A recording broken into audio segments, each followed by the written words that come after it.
बहुत बहुत स्वागत है आप सभी का आपके अपने YouTube channel SPS study point पर। मैं सोनू आप सभी का दोस्तों बहुत बहुत स्वागत करता हूं।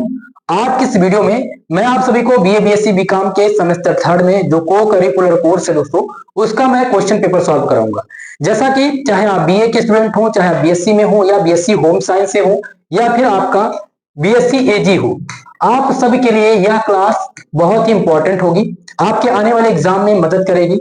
दोस्तों सेमेस्टर थर्ड की मैं बात करूं तो थर्ड सेमेस्टर में जो आप सभी का को करिकुलर कोर्स है यानी कंपलसरी पेपर जिसे को करिकुलर कोर्स के नाम से भी जानते हैं, कंपलसरी पेपर से नाम से जानते हैं, अनिवार्य प्रश्न पत्र भी इसको बोलते हैं। ठीक है, तो ये आपका है human value and environmental studies यानी कि मानव मूल्य एवं पर्यावरण अध्ययन। ये आपका क्या है, अनिवार्य प्रश्न पत्र है। सभी विश्वविद्यालय में सेम पैटर्न पर यह पेपर कराया जाता है। दोस्तों एक और इंपॉर्टेंट चीज है कि आपकी परीक्षा चाहे लिखित पैटर्न पर हो चाहे ऑब्जेक्टिव पैटर्न पर हो, लेकिन यह पेपर आपका ओएमआर सीट पर ही करवाया जाता है। यानी ये पेपर किस पर होगा, ओएमआर सीट पर होगा। एमसीक्यू टाइप के प्रश्न इसमें पूछे जाते हैं और ये केवल क्वालिफाइंग पेपर होता है, इसको पास करना होता है। ठीक है, क्वालिफाइंग पेपर के नाम से इसका मार्क्स नहीं जुड़ता है आपकी मार्कशीट पर। आप सबको पता ही होगा, BSc first semester BSc second semester में आप लोगों ने एग्जाम दिया था। ठीक है, तो चलिए आज हम इस क्वेश्चन पेपर को हम डिस्कस करेंगे। दोस्तों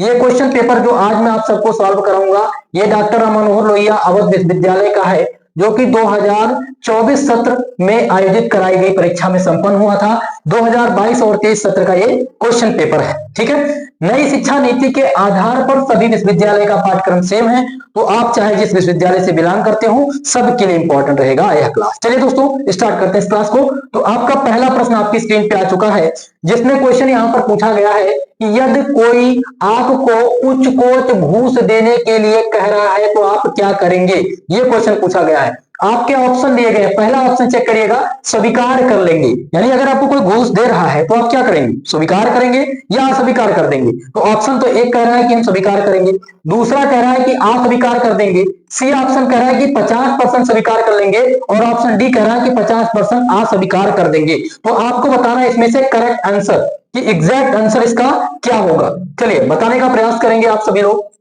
तो इसका जो सही उत्तर हो जाएगा दोस्तों वो हो जाएगा अस्वीकार कर देंगे। ठीक है, अगर आपको कोई घूस दे रहा है तो आप अस्वीकार कर देंगे, यानी एग्जैक्ट जो आंसर होगा इस प्रश्न नंबर 1 का वो हो जाएगा ऑप्शन नंबर बी। ठीक है, चलिए नेक्स्ट क्वेश्चन की तरफ चलते हैं। आपका दूसरा प्रश्न आपकी स्क्रीन पे आ चुका है, जिसमें पूछा गया है कि as a good Indian citizen we should, यानी कि एक अच्छे भारतीय नागरिक के रूप में हमें क्या करना चाहिए।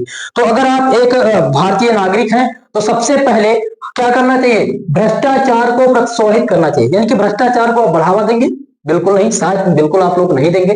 दूसरा ऑप्शन कह रहा है कि भ्रष्टाचार का भाग बनना चाहिए, यानी कि भाग यानी कि अब जो भ्रष्टाचार कर रहा है उसके साथ कार्य करना चाहिए, भ्रष्टाचार का विरोध करना चाहिए और उपयुक्त सभी।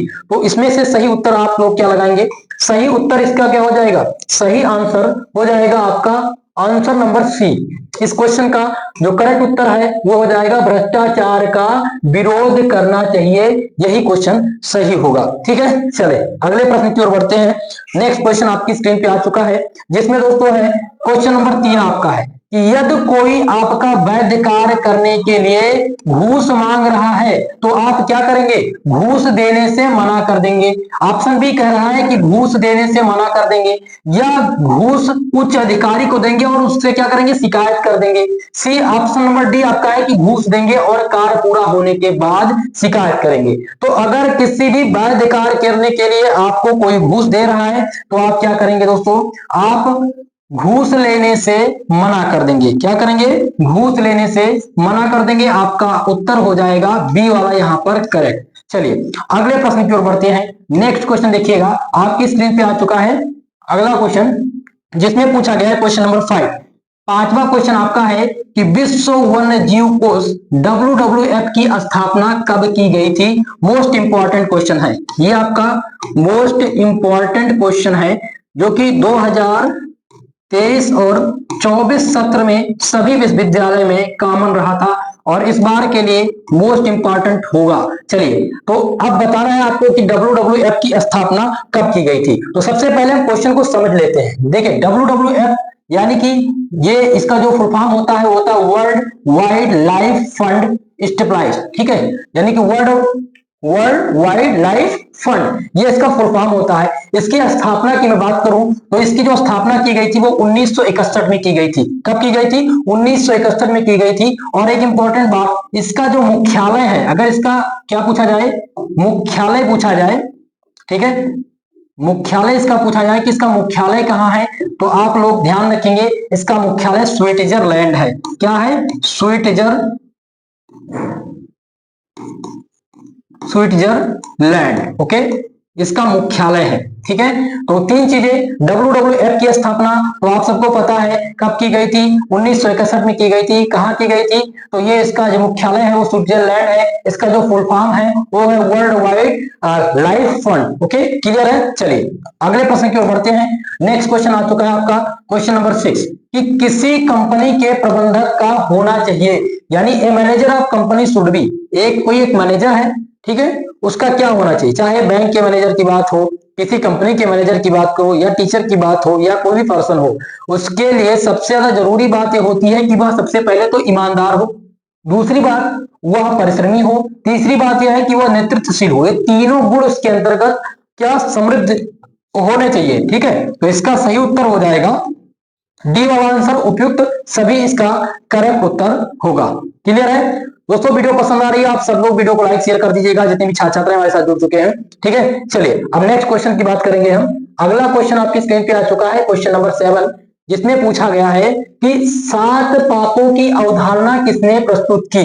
Who propose the concept of 7 since? Okay, पहला ऑप्शन दिया गया है कि गांधी जी ने, दूसरा ऑप्शन कह रहा है कि नेताजी ने, सी दिया गया है लोहिया जी, और डी दिया नेहरू जी ने। ठीक है, तो आप सबको पता है कि जो 7 पाप की अवधारणा थी वो किसने दी थी? वो दी थी गांधी जी ने। तो आपका ऑप्शन नंबर ए इस क्वेश्चन का करेक्ट उत्तर हो जाएगा, यानी सही उत्तर हो जाएगा option number A, Gandhi ji ने। क्लियर है? चलिए अगले क्वेश्चन की तरफ बढ़ते हैं।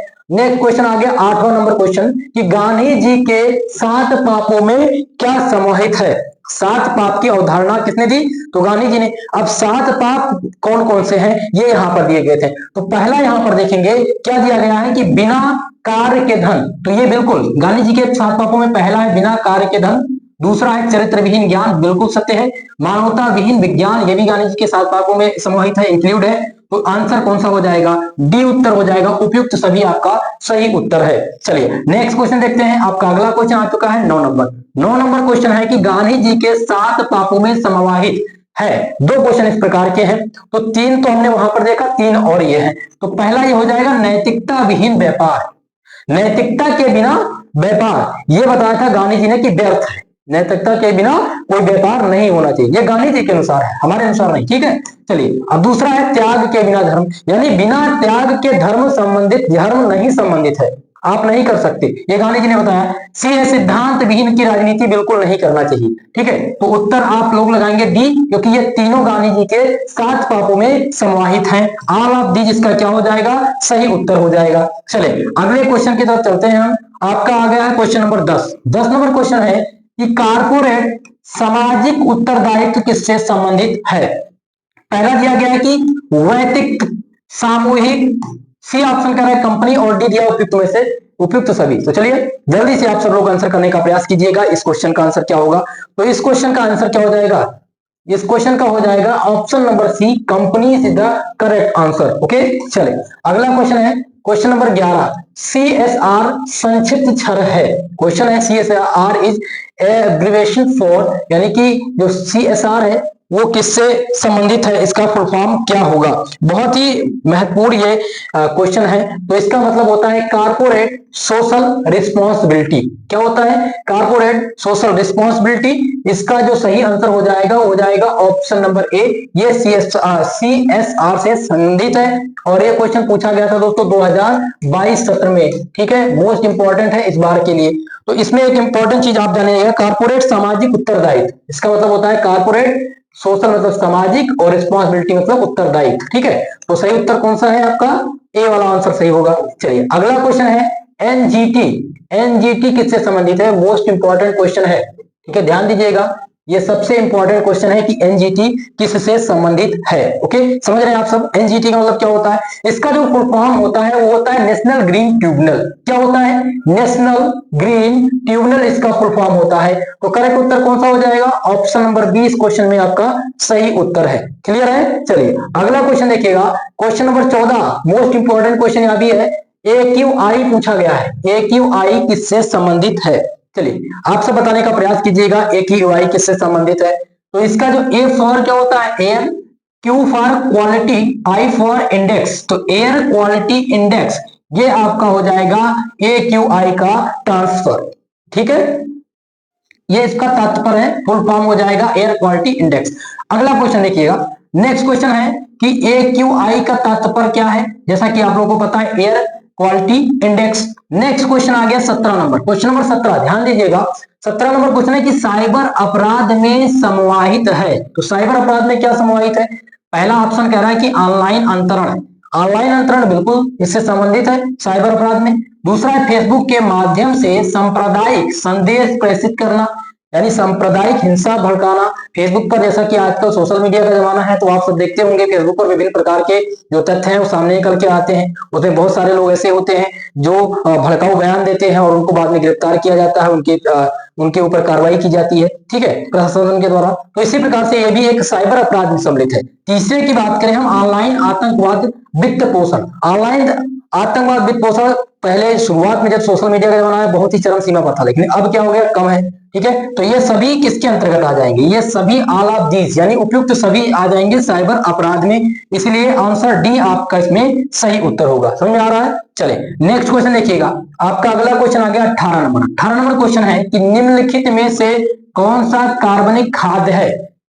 यहां पर क्या पूछा गया है? जंक फूड पूछा गया है कि कौन सा which is not the organic food, कौन सा ऑर्गेनिक फूड नहीं है। ठीक है, यहां पर देखिए क्वेश्चन दिया गया which is not organic food और यहां पर लिखा है कि निम्नलिखित कौन सा ऑर्गेनिक खाद है। तो यहीं पर कंफ्यूजन हो जाती है क्योंकि ये क्वेश्चन रॉन्ग दिया गया। पूछा क्या गया है इसमें ध्यान दीजिएगा, पूछा यह गया था कि इनमें से कौन सा ऑर्गेनिक खाद क्या है? नहीं है। ठीक है, ऑर्गेनिक यानी जंक फूड नहीं है। तो पहला क्वेश्चन देखिएगा, यहां पर है पहला ऑप्शन की जंक फूड, बी है फास्ट फूड और सी दिया गया है proceed food, all of these. तो आप सबको बताना है कि इनमें से कौन सा जंक फूड नहीं है, कार्बनिक खाद्य नहीं है।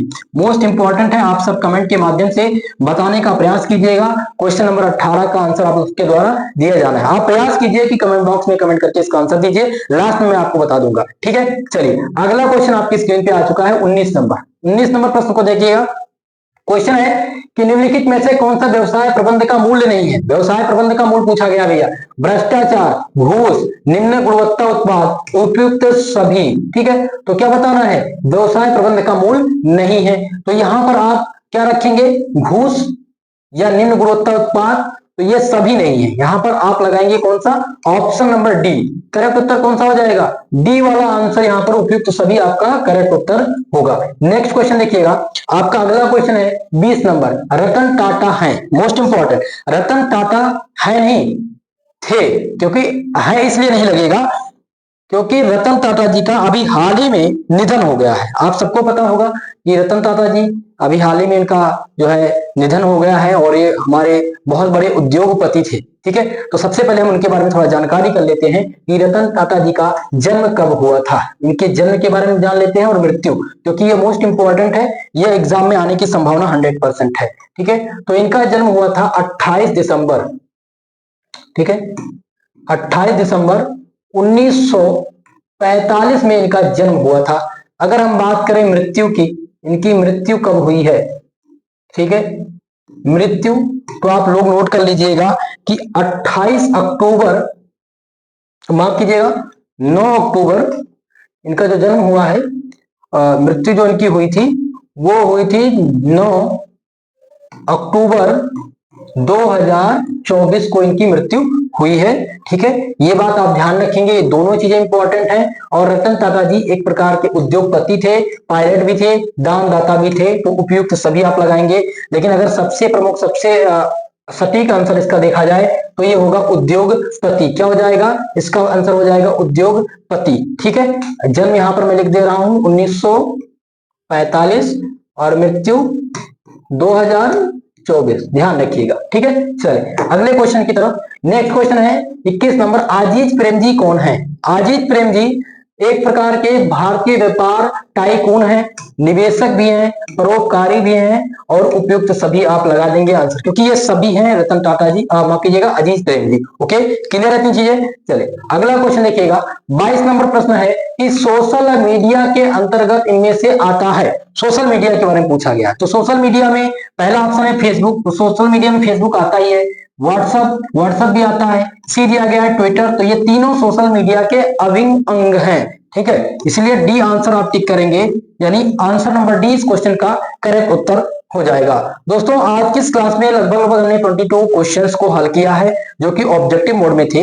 ये डेमो क्लास थी, इसलिए क्लास में आज लंबी नहीं कर रहा हूं, क्योंकि यह एक डेमो क्लास थी। ठीक है, जिसमें मैंने आप लोग को आज डिजिटल बोर्ड पर पहली बार क्लास दी है, और इस क्लास में आज आपको बहुत सारी चीजें सीखने को मिला होगा। जैसा कि आप देख सकते हैं, पहले चीजें इतनी समझ में नहीं आती थी, मैं आपको स्क्रीन रिकॉर्डिंग के थ्रू क्लास देता था, जहां पर चीजें और अच्छे समझ में नहीं आती थी, मैं आपको टाइप करके चीजें नहीं बता सकता था। लेकिन यहाँ पर क्या है कि विस्तार पूर्वक हम 1 बाय 1 करके समझाते हैं आपको, और आप सबको देखने में भी समझने में भी आसानी होती है। ठीक है, तो धीरे धीरे दोस्तों मेरा निरंतर प्रयास रहेगा आप सबकी तरफ कि आप सबका एग्जाम अच्छा हो सके, आप सब अच्छे से अच्छे मार्क्स ला सके अपने सब्जेक्ट में, और इस प्रकार से आप सब लोग बराबर सपोर्ट बनाए रहिएगा। और कोई भी आपका फीडबैक है तो कमेंट के माध्यम से बताने का प्रयास कीजिए।